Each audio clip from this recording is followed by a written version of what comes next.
kan nie glo Reino het daai gemsbok geskiet nie. Can you believe it?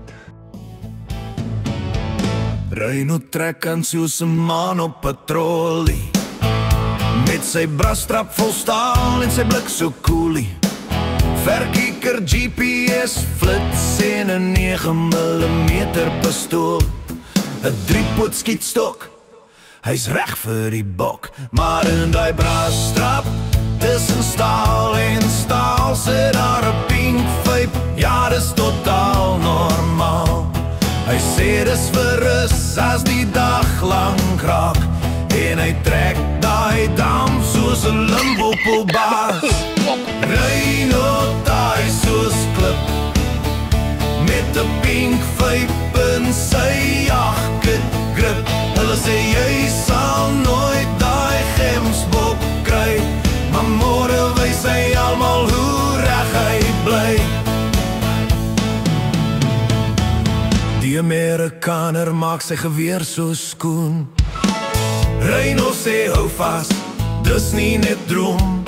Die kamp het gelag, die wetenskap was aan. $100 teen die jagterman.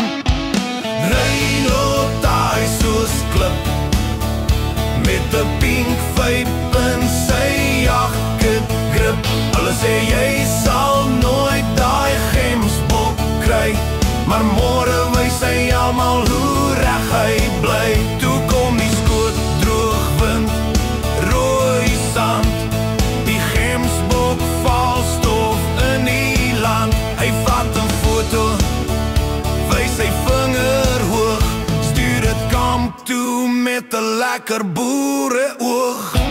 Reino daai soos klip, met die pink vape in sy jagkit grip. Hy sê, luister hier, moenie praat as jy nie veld ken nie. Ons jag nie met praat nie. ons wys dit in die skip.